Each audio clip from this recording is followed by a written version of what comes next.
একদম কুচো নিমকি তৈরির একদম সহজ একটা রেসিপি নিয়ে আজকে আমি আপনাদের সামনে চলে এসেছি। আসসালামু আলাইকুম everyone, welcome back to my kitchen. কেমন আছেন সবাই? আশা করি আল্লাহর রহমতে অনেক অনেক ভালো আছেন। নাবা ইসলাম কিচেনে সবাইকে আরও একবার স্বাগতম। আজকে আমি একদম টিপস সহ কিভাবে এটা ফুলে উঠবে সেই রেসিপি নিয়ে আপনাদের সামনে চলে এসেছি। আর একদম সহজভাবে আপনাদের সামনে উপস্থাপন করব। আর ভিডিওটি ভালো লেগে থাকলে অবশ্যই চ্যানেলটি সাবস্ক্রাইব করার অনুরোধ রইল। আপনারা না টেনে সম্পূর্ণ ভিডিওটি দেখার অনুরোধ রইল। তো কথা না বাড়িয়ে চলে যাচ্ছি মূল রেসিপিতে, কিভাবে আপনারা তৈরি করবেন দেখিয়ে দিচ্ছি খুব সংক্ষেপে। তো প্রথমে একটা মিক্সিং বল নিয়েছি আর এখানে 2 কাপ পরিমাণ ময়দা নিয়েছি। আপনারা চাইলে আটা ইউজ করতে পারেন। দিয়ে দিচ্ছি হাফ চা চামচ পরিমাণ লবণ, অবশ্যই কিন্তু টেস্ট অনুযায়ী অ্যাডজাস্ট করে নেবেন। আর এখানে বেকিং পাউডার দিয়েছি 1 চা চামচ পরিমাণ, কালো জিরা অ্যাড করে দিচ্ছি 1 চা চামচ পরিমাণ, চিনি অ্যাড করে দিচ্ছি 2 চা চামচ পরিমাণ। যেহেতু এখানে 2 কাপ পরিমাণ আটা নিয়েছি তো চিনি এখানে আমি 2 চা চামচ পরিমাণ নিয়েছি। এখন অ্যাড করে দিচ্ছি কুকিং অয়েল, এখানে মোটামুটি 2 টেবিল চামচ পরিমাণ আছে। 1 কাপের জন্য 1 টেবিল চামচই যথেষ্ট। তো যেহেতু এখানে 2 কাপ পরিমাণ আটা তো সেজন্য আমি 2 টেবিল চামচ পরিমাণ তেল নিয়েছি। আর এখন এগুলো সব করে মিক্স করে নিচ্ছি। দেখতেই পাচ্ছেন হাতের সাহায্যে মিক্স করা হয়ে গিয়েছে। এখন আমি একদম মুঠ করে দলা পেকে নিচ্ছি। হাতের সাহায্যে প্রেস করলে দেখছেন ভেঙে যাচ্ছে, এমন পরিস্থিতি হলেই বুঝবেন পারফেক্ট আছে। এখন আমি পানি দিয়ে একটা ডো তৈরি করে নিব। তো অল্প অল্প করে এখানে পানি ইউজ করতে হবে, একবারে পানিটা ইউজ করা যাবে না, তাহলে নরম হয়ে যেতে পারে। তো দেখতেই পাচ্ছেন প্রথমে এখানে হাফ কাপ পানি ইউজ করেছি। এখন আমি বাকি পানিটুকু দিয়ে একটা ডো তৈরি করে নিব। এটা যেন একদম নরম না হয়ে যায়, আবার যেন শক্ত না থাকে, এইরকম কনসিস্টেন্সি রাখতে হবে। তো আমি বাকি পানিটুকু দিয়ে একটা সফট ডো তৈরি করে নিয়েছি। এটা কিন্তু একদম শক্তও না আবার একদম নরমও না। দেখতে পাচ্ছেন আমরা যেরকম রুটির আটা তৈরি করি সেই রকমই আছে।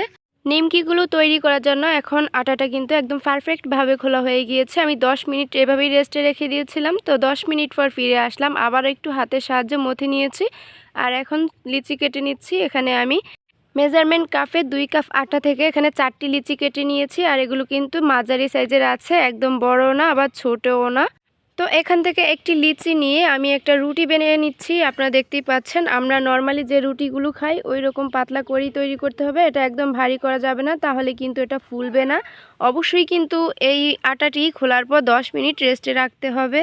তো ফাইনালি দেখতেই পাচ্ছেন আমার রুটিটা তৈরি হয়ে গিয়েছে। আমি একটা বড় সাইজের রুটি বেলে নিয়েছি আর এটা পুরোটাও আমি দেখিয়ে দিচ্ছি। আপনারা দেখতে পাচ্ছেন একদম ভারীও না আবার পাতলাও না। তো এই অবস্থায় আমি রেখে দিয়ে আমি একটা নাইফ নিয়েছি। আর নাইফের সাহায্যে আপনারা দেখতে পাচ্ছেন মোটামুটি 1 ইঞ্চি পাক রেখে আমি কেটে নিচ্ছি।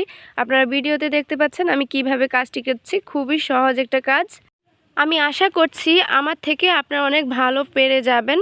আর আপনারা চাইলে এটা পিৎজা কাটার দিয়েও কেটে নিতে পারেন। ছুরির সাহায্যে কাটলে দেখতে পাচ্ছেন আমার একটু সমস্যা হচ্ছে, তবুও আমি ছুরির সাহায্যে কেটে নিচ্ছি। আপনারা চাইলে পিৎজা কাটার দিয়ে কেটে নিতে পারেন, খুব ভালোভাবে কাটতে পারবেন। তো আমি রুটিটা প্রথমেই লম্বাভাবে কেটে নিয়েছি, এরপর আমি একটু বাঁকা করে কেটে নিয়েছি। আর এখন দেখতে পাচ্ছেন তৈরি হয়ে গেল একদম সুন্দর সুন্দর মিনি নিমকি, যেটা আমরা কুচু নিমকিও বলে থাকি। তো আবারও আপনাদের বোঝানোর সুবিধার্থে আমি একটু দেখিয়ে দিচ্ছি। আবারও একটা গোলা নিয়েছি আর আমি এইরকম একটা রুটি তৈরি করে নিয়েছি। আমি একটা সাইড থেকে এটা লম্বা লম্বিভাবে কেটে নিচ্ছি। ভিডিওটি না টেনে সম্পূর্ণ দেখার অনুরোধ রইল, তাহলে কিন্তু আপনারা সুন্দরভাবে বুঝতে পারবেন আর রান্নাটাও তৈরি করতে আপনাদের খুব সহজ হবে। দেখতেই পাচ্ছেন আমি কিভাবে সবগুলো কেটে নিয়েছি।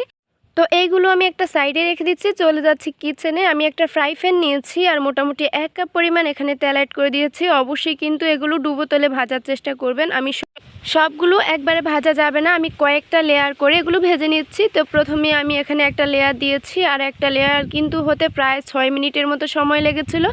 এখানে আপনাদের জন্য একটি টিপস, আপনারা কিন্তু অবশ্যই চেষ্টা করবেন প্রথমে যখন এই নিমকিগুলো তেলের মাঝে দিবেন তখন কিন্তু অবশ্যই তেলটা হিট থাকতে হবে। পরবর্তী সময়ে চুলার আঁচটা মিডিয়াম লোতে রেখে বাকি সময় ভেজে নিতে হবে, তাহলে কিন্তু একদম সুন্দরভাবে ফুলে উঠবে। দেখতেই পাচ্ছেন আমার এগুলো কিন্তু অনেক সুন্দরভাবে মাশাআল্লাহ ফুলে গিয়েছে। আর চুলার আঁচটা যখনই আপনারা এই নিমকিগুলো তেলের মাঝে দিবেন তখন কিন্তু অবশ্যই চুলাটা মিডিয়াম টু হাই হিটে রাখবেন। আর এইভাবেই কিন্তু এক এক করে সবগুলো ভেজে নিতে হবে।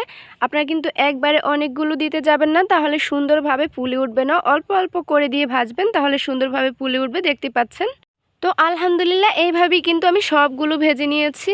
আর ১০ মিনিট পর এগুলো ঠান্ডা হয়ে গিয়েছে। এখন আমি একটু দেখিয়ে দিচ্ছি এই নিমকিগুলো কতটা ফুলে উঠেছে। আর এই কুচু নিমকি তৈরি করতে কিন্তু খুব একটা উপকরণ লাগে না। একদম অল্প সময়ে আপনার সংক্ষেপে অল্প কয়েকটা উপকরণ দিয়ে পুরো মাসের জন্য আপনারা এটি তৈরি করে সংরক্ষণ করতে পারেন। আর এখন দেখতে পাচ্ছেন একদম সুন্দরভাবে সবগুলো ফুলে উঠেছে।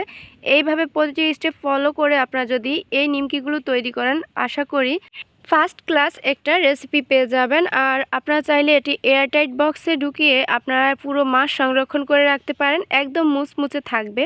ভিডিওটি ভালো লেগে থাকলে অবশ্যই শেয়ার করার অনুরোধ রইল আর কমেন্ট করে জানাবেন কেমন হয়েছে। তো আজকের মতো এখানে বিদায় নিচ্ছি। আল্লাহ হাফেজ।